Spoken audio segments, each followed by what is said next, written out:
नमस्कार, स्वागत है आप सभी का हमारी इस खास पेशकश में। आपके साथ मैं हूं नीता सिंह। अयोध्या में मंदिर का 9 नवंबर से क्या है खास कनेक्शन?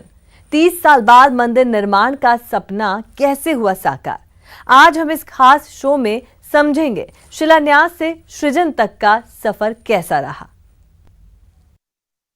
भये प्रगट कृपाला दीन दयाला कौसल्या हितकारी।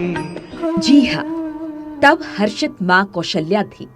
पिता दशरथ राम को पाकर जिस तरह खुशी से झूम उठे थे, वैसा ही उत्साह एक बार फिर अयोध्या में है।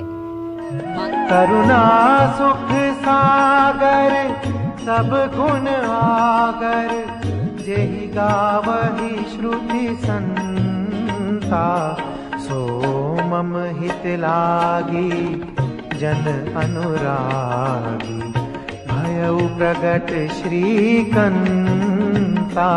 भये प्रगट कृपाला।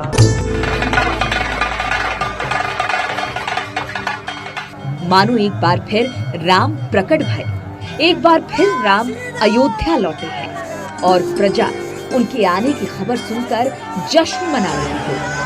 कैसे अयोध्या बदली दिखती है? नया अयोध्या बन गया ना। अयोध्या भारत नया बना। अयोध्या नया बन गया। यहाँ अब कुछ नहीं कमी रहा है। राम लला एकदम प्रकट हो गए। बस इतने हम बोलेंगे, फाजिल नहीं। भावुक हो गए आप? बहुत भावुक हो गए, उसका कोई वर्णन का नहीं है।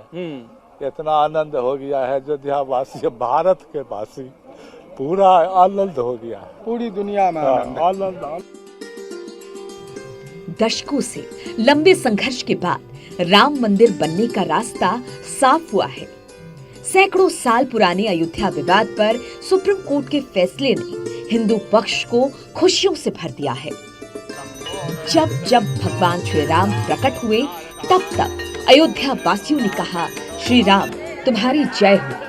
मानस शिरोमणि मर्यादा पुरुषोत्तम राम तुम्हारी जय हो।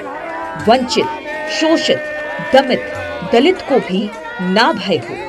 असत्य और अन्याय की पराजय निश्चय। सत्य, सनातन, शाश्वत और अकाल पुरुष की जय हो।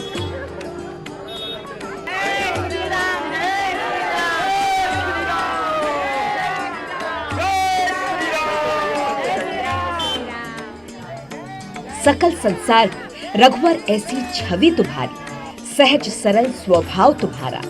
जिनके हृदय बसे श्री राम, वहाँ राम रहीम में भेद और बैर ना हो। गंगा जमुनी तहजीब ना टूटे, मर्यादा और मान ना जाए। हे विश्व संस्कृति के गौरव राम, तुम्हारे नाम पर हिंदुत्व की आन ना जाए। देखो मासूमों की जान ना जाए। हे राम, हिंदुस्तान जब खुश होता है तो तुम्हारा नाम लेता है, दुख में होता है तो राम नाम सत्य बोलता है। कोई तराजू से सामान तौलता है तो राम ही राम बोलता है। कोई जश्न मनाता है तो राम ही राम बोलता है।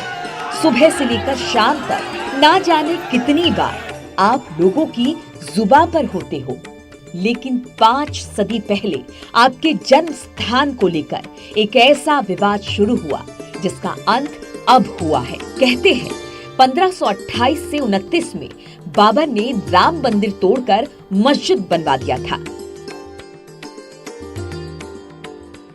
1853 में जब पहली बार दंगे हुए और 1859 में आजादी के पहले आंदोलन के बाद ब्रिटिश शासकों ने मंदिर परिसर को भी बांट दिया, तो ये बात हिंदुओं को अच्छी नहीं लगी और पहली बार हिंदू पक्ष ने 1885 में जिला अदालत में मामले को रखा। इस मामले में दिलचस्प मोड़ तब आया जब 1949 को कथित तौर पर हिंदुओं ने मूर्ति स्थापित की। इस कदम के बाद सरकार ने विवादित परिसर में ताला लगा दिया, लेकिन हिंदुओं ने कोर्ट का दरवाजा खटखटाया और भगवान राम की पूजा की इजाजत मांगी। लेकिन हे राम, विवादों ने पीछा नहीं छोड़ा। दिसंबर 1949 की एक तारीख थी जब भगवान राम का प्रकट हुआ। कहते हैं कि दिग्विजय नाथ महाराज भी वहाँ मौजूद थे। आप ये सही कह रहे हैं। महान दिग्विजय नाथ जी महाराज उस समय वहाँ मौजूद रहे। उनकी उपस्थिति में भगवान प्रकट हुए। परमहंस रामचंद्र दास जी रहे। अनेक जो संतगण हैं जो आज मौजूद नहीं हैं, लेकिन उनकी भूमिका महत्वपूर्ण रही है। और तब से ये आंदोलन, महान दिग्विजय नाथ जी महाराज के समय से ये आंदोलन चल रहा है। फिर उसके बाद महान अवैधनाथ जी महाराज, उनकी भूमिका रही है। वो जन्मभूमि न्यास के अध्यक्ष भी रहे हैं। ताला खुला तो कहा जाता है दिग्विजय अवैधनाथ जी महाराज थे, उनको स्पेशल प्लेन से बुलाया गया। हाँ, 12 बजे रात को स्पेशल प्लेन जो है यहाँ भेजा गया। महाराज वहाँ गए और फिर उनकी उपस्थिति में ताला खोला गया। तभी से अनवरत ये चल रहा आंदोलन। हे भगवान, तुम्हारा नाम लेकर अहिल्या को मुक्ति मिली। का पुरुष विभीषण को सोने की लंका, सुग्रीव को खोया अधिकार, जटायु को रावण से लड़ने की हिम्मत और हनुमान को असीम शक्ति। और यही शक्ति राम के भक्तों को तब मिली जब 9 नवंबर 1989 को मूर्ति का शिलान्यास किया गया। जिस तरह से राम की उपासना करने से अंगद के पांव हिमालय बन जाते, पानी पर पत्थर तैरते और वानरों की भी विजय होती थी, उसी तरह से 9 नवंबर 2019 को भी चरम हर्ष का अवसर मिला। लेकिन 9 नवंबर 1989 से लेकर 9 नवंबर 2019 तक राम के भक्तों के रास्ते आसान नहीं थे।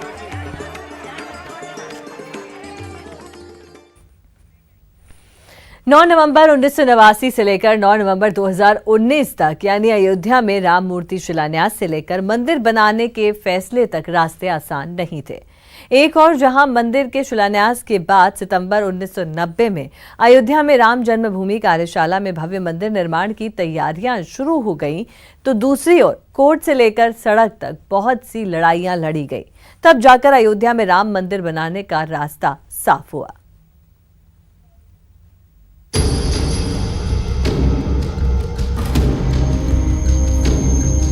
5 सदी पहले शुरू हुई राम मंदिर निर्माण की लड़ाई में मोड़ तब आया जब 9 नवंबर 1979 को विश्व हिंदू परिषद ने हजारों हिंदू समर्थकों के साथ अयोध्या में राम जन्मभूमि का शिलान्यास किया। मंदिर शिलान्यास के 4 किरदार थे: प्रधानमंत्री राजीव गांधी, केंद्रीय गृह मंत्री बूटा सिंह, यूपी के मुख्यमंत्री एनडी तिवारी और चौथा किरदार दलित युवक कामेश्वर चौपाल। हजारों राजनीतिक हस्तियां, बड़े बड़े साधु संतों के बीच उस वक्त 35 साल के रहे एक दलित युवक कामेश्वर चौपाल के हाथों राम मंदिर के नींव की पहली ईंट रखवाई गई। उस समय राम मंदिर निर्माण को लेकर पूरे देश में जो लहर थी, उसने राजीव गांधी पर राजनीतिक दबाव बना दिया था। ऐसे में राजीव गांधी को एक कदम उठाना पड़ा। फिर देश में उसी साल आम चुनाव ही होने थे। राजीव गांधी नहीं चाहते थे कि उनकी छवि हिंदू विरोधी नेता के रूप में उभरे। शाहबानो केस को लेकर हिंदू पहले ही उनसे नाराज थे। ऐसे में हिंदुओं को लुभाने के लिए राजीव गांधी ने राजनीतिक दबाव में 1979 में हिंदू संगठनों को विवादित स्थल के पास राम मंदिर के शिलान्यास की इजाजत दे दी। विवादित स्थल के पास राम मंदिर के शिलान्यास के बाद मंदिर निर्माण के लिए नए तरीके से संघर्ष शुरू हुआ और राम मंदिर आंदोलन में बीजेपी और विश्व हिंदू परिषद के 4 चेहरों ने बिगुल फूंक दिया। लाल कृष्ण आडवाणी, मुरली मनोहर जोशी, अशोक सिंघल और उमा भारती।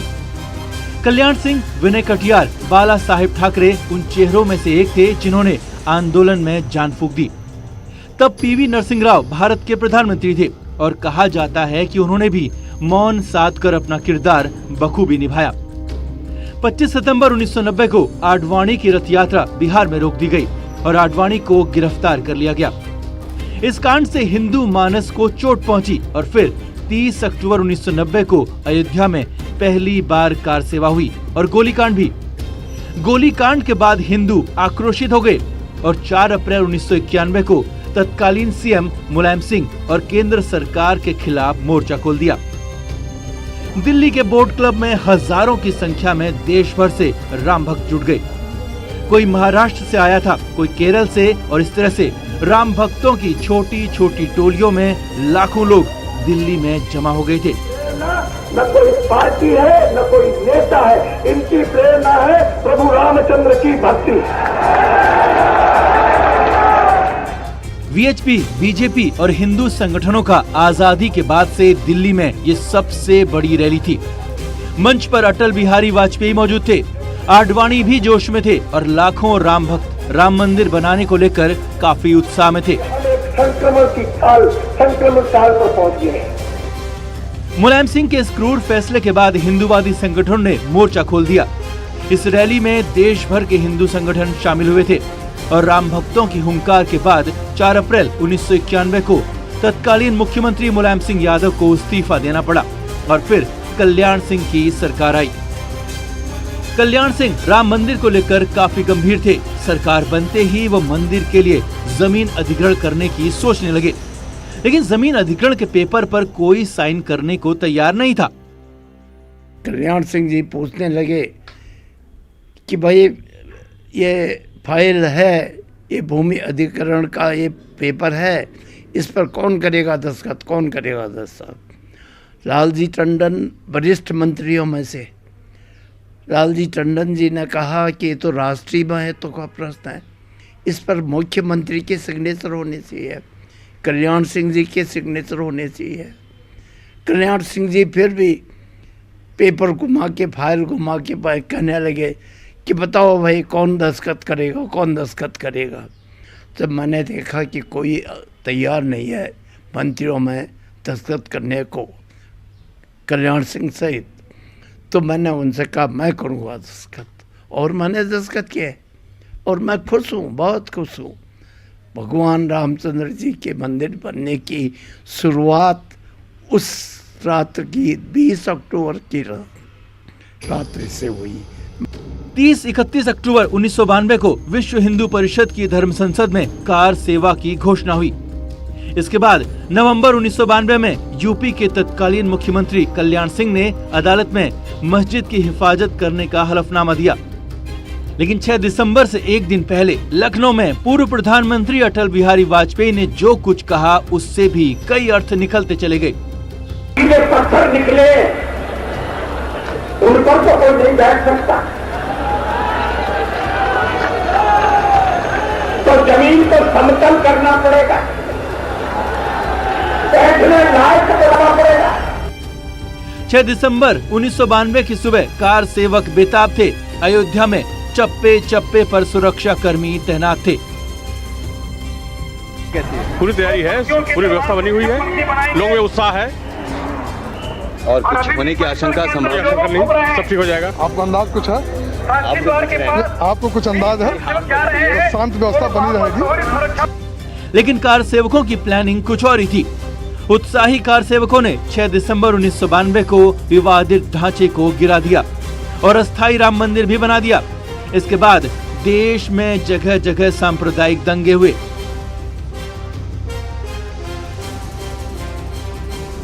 16 दिसंबर 1992 को मस्जिद गिराने की जांच के लिए लिब्राहन आयोग बना दिया गया और 1994 में इलाहाबाद हाईकोर्ट में मुकदमा शुरू हुआ। 3 साल बाद सितंबर 1997 में मस्जिद गिराने को लेकर 49 लोग दोषी करार दिए गए। लिब्राहन कमीशन जो था वो अक्टूबर से लगातार पूछता रहता था कि आपने दस्तखत कैसे किए, क्यों सिग्नेचर किए, क्या किए। लेकिन जब 2 अक्टूबर के जब ये टूट गया 6 दिसंबर को, उसके बाद तो माहौल ही बदल गया था। लिब्राहन कमीशन का भी कोई आदेश नहीं आया। विश्व हिंदू परिषद ने 2001 में मंदिर बनाने की तारीख तय की, लेकिन 13 मार्च 2002 को सुप्रीम कोर्ट ने यथास्थिति बरकरार रखने के लिए कहा और 1 महीने बाद यानी अप्रैल 2002 में मालिकाना हक को लेकर सुनवाई शुरू की गई। मामले की संवेदनशीलता को देखते हुए पुरातत्व विभाग से खुदाई के लिए कहा गया।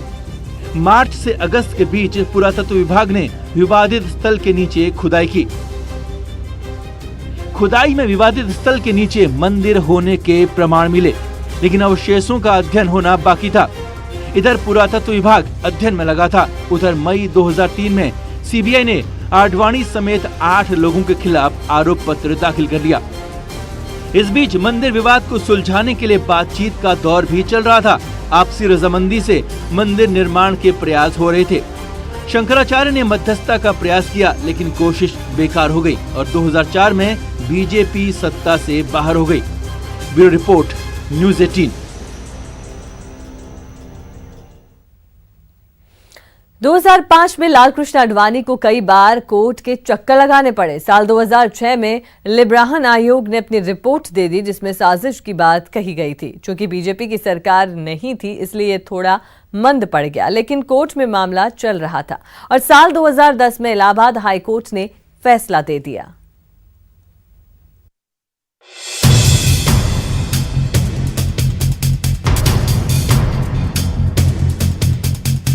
30 सितंबर 2010 को 3 जजों की बेंच ने 2.77 एकड़ विवादित जमीन को 3 बराबर हिस्सों में बांट दिया। हाईकोर्ट ने कहा कि विवादित जमीन पर सुन्नी वक्फ बोर्ड, रामलला विराजमान और निर्मोही अखाड़े का संयुक्त मालिकाना हक है। 3 गुंबद वाले ढांचे के केंद्रीय गुंबद के नीचे वाला स्थान जहां रामलला विराजमान है वो हिंदुओं का है और निर्मोही अखाड़े के हिस्से में राम चबूतरा और सीता रसोई आए जहां मुसलमान नमाज पढ़ते थे, वो हिस्सा सुन्नी वक्फ बोर्ड के हक में आया। हाईकोर्ट ने कहा कि मामूली संशोधन पर नुकसान की भरपाई अधिग्रहित जमीन से केंद्र सरकार करेगी, लेकिन ये फैसला किसी को मंजूर नहीं था और लड़ाई साल 2011 में सुप्रीम कोर्ट तक पहुंच गई। लगातार 10 साल तक कांग्रेस गठबंधन की सरकार होने से राम मंदिर पर बहुत कुछ नहीं हो पाया, लेकिन जैसे ही साल 2014 में सत्ता बदली और मोदी सरकार आई, मंदिर मुद्दा एक बार फिर उफान पर था। हिंदुओं को पीएम मोदी से उम्मीद थी, लेकिन मोदी सरकार के पहले टर्म में मंदिर पर फैसला तो नहीं आया, लेकिन एक बात साफ हो गई कि डेली सुनवाई कर अब ये मामला जल्द खत्म हो जाएगा। साल 2019 में फिर बीजेपी की सरकार आई और सैकड़ों साल पुराने अयोध्या विवाद पर 40 दिन की सुनवाई के बाद ये साफ हो गया कि अब फैसला होकर रहेगा। निर्मोही अखाड़ा, सुन्नी सेंट्रल वक्फ बोर्ड और रामलला विराजमान 3 प्रमुख पक्षकारों समेत 12 पार्टियों ने सुप्रीम कोर्ट में 14 अपील दायर की थी। 8 याचिका मुस्लिम पक्षकारों की ओर से और 6 हिंदू पक्षकारों की ओर से दाखिल की गई। दोनों समुदाय की ओर से 6 पक्षकार थे।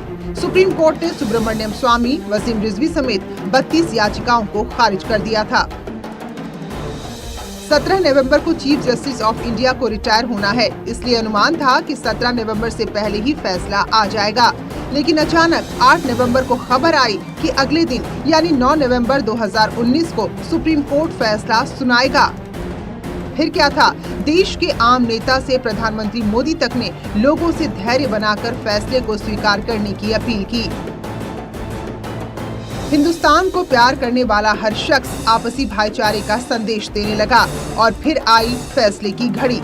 30 साल पहले 9 नवंबर 1989 को जिस मंदिर के शिलान्यास किया गया था, उसे भव्य बनाने के लिए 9 नवंबर 2019 को देश की सर्वोच्च अदालत ने फैसला सुना दिया। सुप्रीम कोर्ट ने आस्था और तमाम घटनाओं का जिक्र करते हुए पुरातत्व विभाग की रिपोर्ट को आधार बनाया और विवादित जमीन रामलला के नाम कर दी।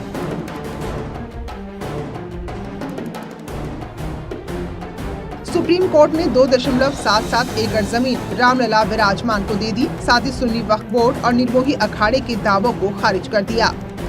सुप्रीम कोर्ट ने सरकार से ट्रस्ट बनाकर मंदिर निर्माण के नियम बनाने के लिए कहा है। वहीं निर्मोही अखाड़े को ट्रस्ट में जगह दी गई है और साथ ही सुन्नी वक्फ बोर्ड को अयोध्या में 5 एकड़ जमीन देने का आदेश दिया है। इस फैसले से राम मंदिर आंदोलन के बड़े चेहरे एक बार फिर चमक गए हैं।